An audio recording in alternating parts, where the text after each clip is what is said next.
অভিনন্দন অভিনন্দন অভিনন্দন অভিনন্দন আফগানিস্তান টিম। তোমরা আজকের ম্যাচ জেতার পরেও কি তোমরা কান্না করতেছো? এটা তোমাদের সুখের কান্না, এটা আনন্দের কান্না, এটা আনন্দের অশ্রু, এটা সুখের অশ্রু যে এবারের বিশ্বকাপে একমাত্র ওয়েল ডিজার্ভিং টিম হিসেবে আফগানিস্তানে কি সেমিফাইনালে গেল এবং তোমরা দেখাই দিছো, তোমরা বুঝাই দিছো যে ক্রিকেটটা শুধুমাত্র তোমাদের জন্য। সে কাবুলে এখন যে উচ্ছ্বাস চলতেছে, কাবুলে এখন যে আনন্দ চলতেছে, কাবুলে এখন যে সুখের মিছিল চলতেছে, এটা আফগানিস্তান ক্রিকেটের প্রাপ্য। আফগানিস্তান ক্রিকেটের প্রাপ্য। আফগানিস্তান দেখাই দিছে যে কিভাবে ম্যাচ জিততে হয়, কিভাবে নিজেদেরকে টিকায় রাখতে হয়, কিভাবে লড়াই করতে হয়, কিভাবে ফাইট করতে হয় এবং কিভাবে নিজেদেরকে যোগ্য প্রমাণ করতে হয়, সেটা একমাত্র আফগানিস্তান দেখাইছে। কারণ আপনি যখন performer, end of the day performance ছাড়া আর কোনো কথা হইতে পারে না। বাংলাদেশের 16 কোটি জনসংখ্যার ভিতরে আপনি যদি 13 কোটি জনসংখ্যা কিংবা 15 কোটি জনসংখ্যার আপনি জিগান, সবাই সেম কথা বলবে যে তারা খুশি হয়েছে যে আফগানিস্তান সেমিফাইনালে গেছে। আফগানিস্তান সেমিফাইনালে গেছে, এটা তারা খুশি হবে। 8 রানে আমরা ম্যাচটা হারছি। ওয়াও, দুর্দান্ত, চমৎকার, মাথা নষ্ট। মানে আল্লাহ আমাদেরকে লজ্জা শরম ছাড়া পৃথিবীতে পাঠাই দিচ্ছে। আর পৃথিবীতে তো লজ্জা শরমের ভ্যাকসিন তো আবিষ্কার হয় নাই। লজ্জা শরমের ভ্যাকসিন তো আবিষ্কার হয় নাই। এই যে কিছুক্ষণ আগে লাইভে আইসা যারা আমাকে প্রচুর পরিমাণে মোটিভেশনাল জ্ঞান দিচ্ছেন যে আমি নাকি প্লেয়ারদের মন মানসিকতাকে ডিমোটিভেট করি, আমি নাকি প্লেয়ারদেরকে ছোট করে তাদের মন মানসিকতাকে নষ্ট করে দিছি, তারা এখন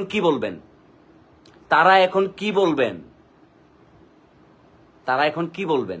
মাহমুদুল্লাহ রিয়াদ ভাইয়ের উপর আমি আজকে চরম লেভেলের বিরক্ত যে মাহমুদুল্লাহ রিয়াদ ভাইয়ের এতদিন প্রশংসা করে আসছি, আমি আজকে তাকে নামার পরে সে লিটারেলি 18 বলে যখন 42 রান দরকার, সে 5টা বল ঠেকাইছে, 5টা বল, এবং কি তার ব্যাট পর্যন্ত চালাইতে দেখি নাই। মানে ওই জায়গায় যদি মুস্তাফিজুর রহমান হইতো, রিশাদ হোসেন হইতো, জুনিয়র তামিম হইতো কিংবা তাসকিন হইতো, তারা অ্যাটলিস্ট ব্যাটটা চালানোর চেষ্টা করতো। কিন্তু মাহমুদুল্লাহ রিয়াদ ভাইয়ের ভিতরে সেই অ্যাপ্রোচটাও দেখি নাই। সে খাইছে। এবং ম্যাচের এমন ক্রুশিয়াল মোমেন্টে আইসা ব্যাটটা আসলে কেমনে করে চালাইতে হবে, কোন অ্যাঙ্গেলে খেলতে হবে, নাকি সে সমীকরণ ভুলে গেছে যে বাংলাদেশ সেমিফাইনালে যাওয়ার জন্য একটা সমীকরণ আছে, আমরা যদি 18 বলে 42টা রান নিতে পারি তাহলে আমরা সেমিফাইনালের দৌড়ে টিকে থাকবো। আফগানিস্তানের হাতে ধরে ম্যাচটা তুলে দিছে। অথচ বোলিং সাইডে দেখেন, বোলিং সাইডে এই পিচে দুর্দান্ত লেভেলের বোলিং করছে আমাদের বোলাররা, দুর্দান্ত লেভেলের। তাসকিন আহমেদ দুর্দান্ত ছিল, মুস্তাফিজুর রহমান দুর্দান্ত ছিল, সাকিব আল হাসান দুর্দান্ত ছিল, রিশাদ হোসেন মাইর খাইছে, তারপরেও সে দুর্দান্ত ছিল কারণ সে 3টা গুরুত্বপূর্ণ উইকেট তুলছে। কিন্তু ব্যাটিং এ আইসা নাজমুল হোসেন শান্ত, সাকিব আল হাসান, তারা কেউ দায়িত্ব জ্ঞানের পরিচয় দেয় নাই। তাদের কাছে মনে হয় নাই যে আজকের ম্যাচটা আমাদের জিতা উচিত, হয়তো ম্যাচটা জিতা উচিত, সেমিফাইনালে জিতা উচিত। প্রথমে আপনি আসেন সেমিফাইনালে ওঠার সমীকরণ নিয়ে। সেমিফাইনালে ওঠার যে সমীকরণ ছিল, শুরুর দিক থেকে আমাদের ব্যাটিং কিন্তু ওইদিকেই যাচ্ছিল। এই জুনিয়র তানজিদ তামিম এই বিশ্বকাপে ফ্লপ প্লেয়ার এবং বাংলাদেশের ওপেনার হিসেবে সে আরেকটা ফ্লপ হিসেবে নির্বাচিত হয়েছে। 3-3টা ডাক আছে তার এই বিশ্বকাপে, 3-3টা ডাক। সৌম্য সরকারকে সুযোগ দেওয়া হইলো, কিছু করতে পারে নাই। ফিনিশার জাকের আলীরে আনা হইলো, জাকের আলী ম্যাচগুলারই ফিনিশ করে দিল। মাহমুদুল্লাহ রিয়াদ ভাই আর সাকিব আল হাসান ছিল এই টিমের সবচাইতে সিনিয়র প্লেয়ার, যেটা তাদের শেষ বিশ্বকাপ হয়তো তারা বলে দিয়েছে। কারণ সাকিব ভাই অলরেডি ইন্টারভিউতেই বলছে যে কি, যে 24-এর বিশ্বকাপে আমার শেষ বিশ্বকাপ, তারপর শেষ, এমনি করে এসে বলছিল। কিন্তু তার যে দায়িত্ব নিয়ে যে তার খেলার দরকার ছিল, এই জিনিসটা কিন্তু ভুলে গেছে। মানে এর চাইতে বড় হতাশা, এর চাইতে বড় লজ্জা, এর চাইতে বড় দুঃখ কষ্ট আর কি হইতে পারে?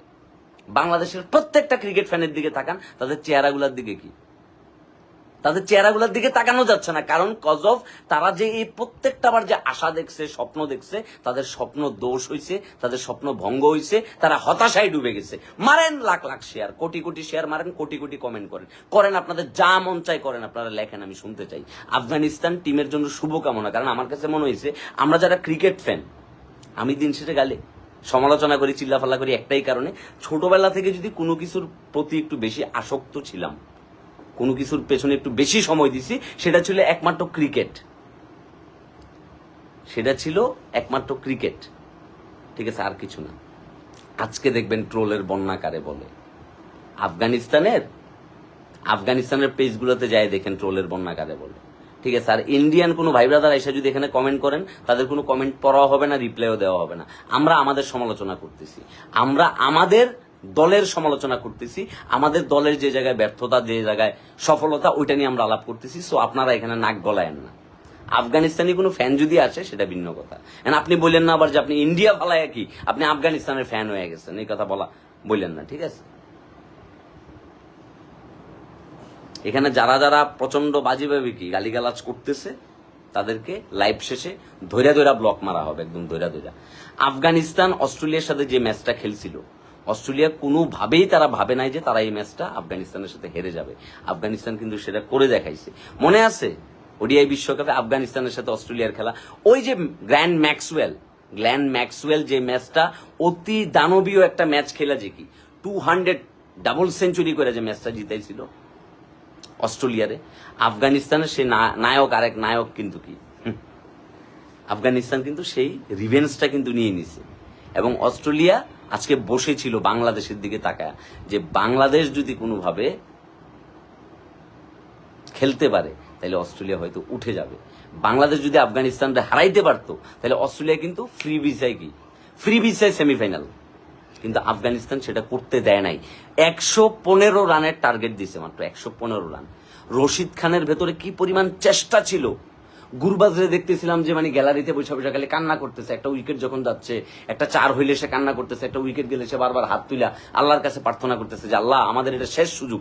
অথচ তারা ওয়েল ডিজার্ভিং টিম হিসেবে সেমিফাইনালে গেছে এবং তারা প্রুভ করছে যে ক্রিকেটটা আসলে এইভাবে সাহস দিয়ে খেলতে হয়।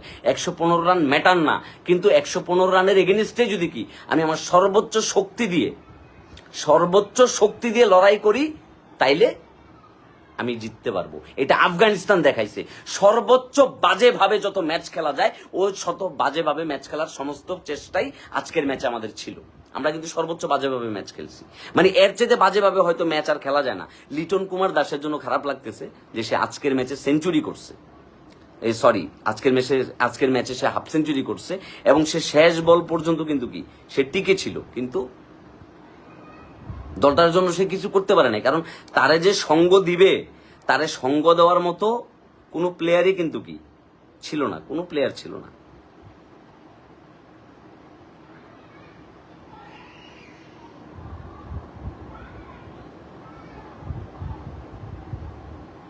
তারে সঙ্গ দেওয়ার মতো কোনো প্লেয়ারই কিন্তু ছিল না। সো এটা হচ্ছে বিষয়, যে আমরা কতটা নির্লজ্জ, কতটা বেহাইয়া হইলে এখন দেখবেন সংবাদ সম্মেলন হবে, আবার একটা এক্সকিউজ বানায় এরা হাসতে হাসতে সাবান শ্যাম্পু তেল নিয়ে এরা দেশের মাটিতে চলে আসবে এবং কেউ তাদেরকে কিচ্ছু বলবে না। তারা এভাবেই ক্রিকেটটা খেলে যাবে দিনের পর দিন। কারণ আমরা 25 বছর ধরে ক্রিকেটটা এইভাবে খেলে আসছি। দিন শেষে আমাদের হতাশা ছাড়া আসলে কি, হতাশা ছাড়া আমাদের জীবনে আসলে বলার মতো আর খুব একটা বেশি কিছু নেই। কতটা বাজেভাবে একটা ম্যাচ হারা যায়, আমরা কিন্তু সেটারই প্রমাণ দিছি আমরা। সি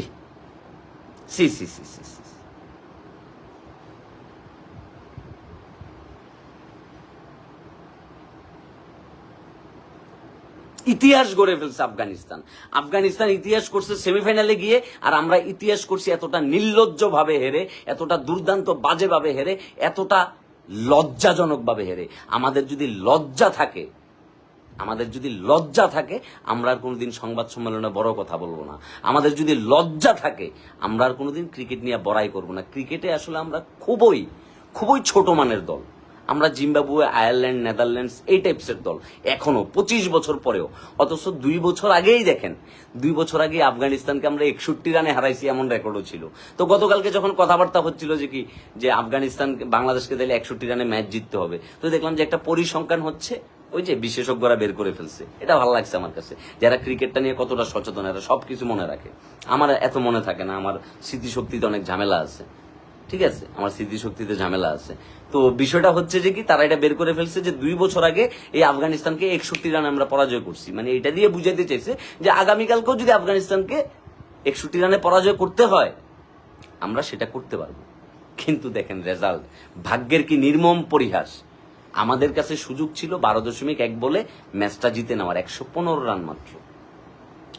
যদি এখন তানজিম সাকিবরে দোষ দেয় যে লাস্ট ওভারে সে কেন 15 রান দিল, তারা দোষ দেওয়ার কিছু নাই। লাস্ট ওভারে সেই রানগুলা খাবেই। ব্যাটিং এ ছিল রশিদ খান, আর রশিদ খানের ভিতরে আইপিএল বলেন, বিপিএল বলেন, অমুক বলেন, তমুক বলেন, পৃথিবীর যত ফ্র্যাঞ্চাইজি লিগ আছে কিংবা ইন্টারন্যাশনাল যত ম্যাচ আছে, রশিদ খান এমন লেভেলের একটা সিরিয়াস প্লেয়ার, মানে যে কোনো মুহূর্তে ম্যাচের মোমেন্ট ঘুরাই দিতে পারে। আরেকটা প্লেয়ার দেখছি সুনীল নারিন, তার ভিতরে এই সেম অ্যাপ্রোচটা আছে। রশিদ খান তার নিজের জীবন দেওয়ার চেষ্টা করছে যে লাস্ট ওভারে কতটা সর্বোচ্চ রান আনা যায়। হয়তো সে ধরেই নিয়েছে যে এই রান কোনোভাবে আমরা ডিফেন্স করতে পারবো না, বাংলাদেশ টিম এই রান বের করে ফেলবে। তারপরও রশিদ খান শেষ বল পর্যন্ত চেষ্টা করে গেছে, শেষ বল পর্যন্ত রশিদ খান কিন্তু চেষ্টা করে গেছে, শেষ বল পর্যন্ত রশিদ খান চেষ্টা করে গেছে এবং সে সফল হয়েছে। লাস্ট ওভারে 15টা রান নিছে কে?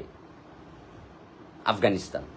এবং আমাদের যে টার্গেট ছিল 12.1 ওভারে ম্যাচটা জিতার, সে জায়গায় আমরা পারি নাই, আমাদের টপ অর্ডার ব্যর্থ হয়েছে।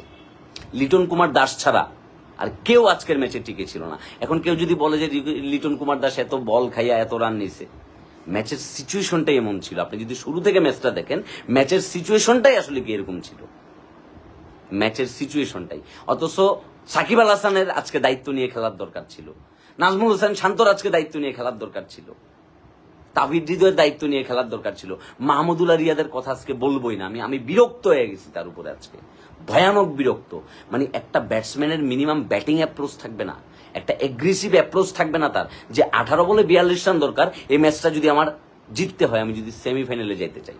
আজকের ম্যাচে তো জয় ছিল দুইটা, একটা জয় যেই জয় আমাদের কোনো কাজে লাগবে না, আর একটা জয় ছিল ওই জয়টা করতে পারলে আমরা সেমিফাইনালের টিকিট পেয়ে যাব। দেখেন পুরা বিশ্বকাপে খেললো আফগানিস্তান, অস্ট্রেলিয়া, ঠিক আছে, ইন্ডিয়া, কিন্তু সেমিফাইনালের দৌড়ে কিন্তু আমরা টিকে ছিলাম। একটা ম্যাচও কিন্তু আমরা জিতি নাই, মানে একটা ম্যাচ আমরা জিতি নাই, অথচ ওই একটা ম্যাচ জিতে আমাদের সেমিফাইনালে যাওয়ার সুযোগ ছিল। অথচ আফগানিস্তান মানে ইন্ডিয়ার কনফার্ম হইতে লাগছে তাদের থার্ড ম্যাচে এসে তারা কনফার্ম হয়েছে যে তারা সেমিফাইনাল টিকিট পাইছে। তো এর চাইতে লজ্জার বিষয়গুলো আর কি হইতে পারে? এর চাইতে লজ্জার বিষয়গুলো আর কি হইতে পারে? মানে আফগানিস্তানের এই উচ্ছ্বাস, তাদের এই উল্লাস, আজকে মনে কাবুলের রাস্তায় রাস্তায় কি উল্লাস চলতেছে আফগানদের উল্লাস চলতেছে এই কারণেই যে তারা ইতিহাস বদলাই দিতে পারছে, তারা নতুন করে ইতিহাস লিখতে পারছে, তারা নতুন করে কি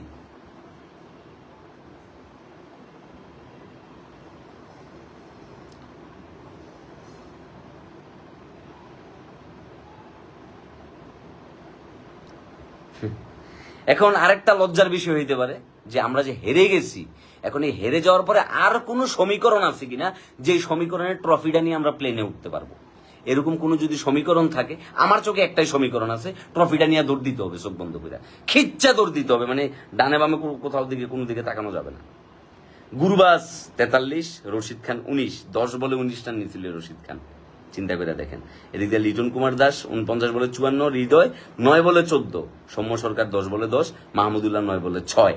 এটাই হচ্ছে আমাদের বেস্ট স্কোর আজকে, এটা নাকি আমাদের আজকে বেস্ট স্কোর। 26 রান দিয়ে 3 উইকেট পাইছে রিশাদ, তাসকিন 4 ওভারে 12 রান দিয়ে 1 উইকেট, মুস্তাফিজও দুর্দান্ত বল করছে। কিন্তু বলাররা বল করলে কি হবে? ম্যানেজমেন্টের মাথায় কি পায়খানা ছিল? ম্যানেজমেন্টের মাথায় কি পায়খানা ছিল যে রিশাদরে না নামাইয়া মাহমুদুল্লাহ রিয়াদরে কেন নামানো হয়েছে?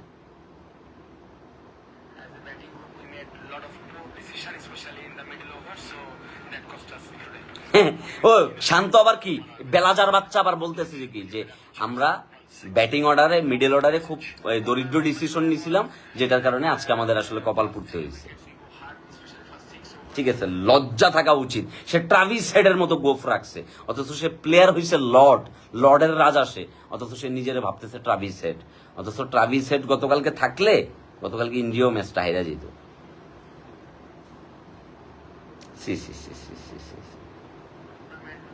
আফগানদের সাথে আমাদের আর কম্পেয়ার করে লাভ নাই। আফগানরা আমাদের কাছ থেকে অনেক দূর আগায় আছে, অনেক দূর। ঠিক আছে, আমাদেরকে আসলে ইন্টারন্যাশনালি খেলার অযোগ্য ঘোষণা করা হোক। 25 বছর খেলার পরে যে টিম এই লেভেলের খেলা খেলে, তারা অযোগ্য ছাড়া আর কোনো কিছুই না, অযোগ্য ছাড়া আর কোনো কিছু, তারা আসলে অযোগ্য। ঠিক আছে। তারা আসলে অযোগ্য। সো এগুলা বইলে আর লাভ নেই।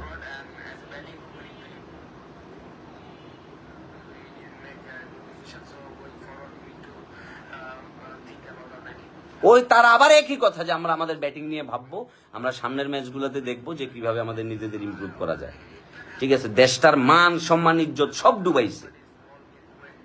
দেশটার মান সম্মান ইজ্জত আর কোনো কিছু না। দত বেড়া, তোর তোর ভাষণ শুনতে মন চাইতেছে না, যা, ভালোই লাগতেছে না, যা বেড়া যা।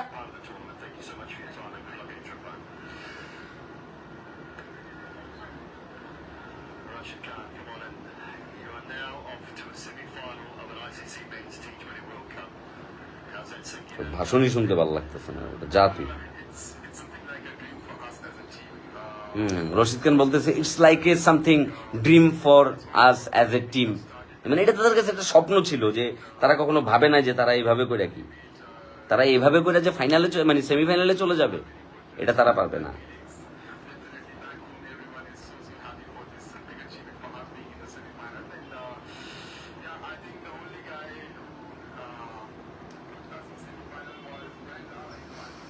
যাক, প্যারা নিও না, তোমরা সবাই ঘুমাইতে যাও। আমাদের টার্গেট নেক্সট ওয়ার্ল্ড কাপ, যে ওয়ার্ল্ড কাপটা হবে আমরা মরে যাওয়ার পরে, ওই ওয়ার্ল্ড কাপে আমরা বিশ্ব চ্যাম্পিয়ন হব। সবাই ভালো থাকবা, সুস্থ থাকবা, আল্লাহ হাফিজ। অজাবিনের জাতারা, শতানের বাচ্চারা পুরো দিনটারে খারাপ করে দিল।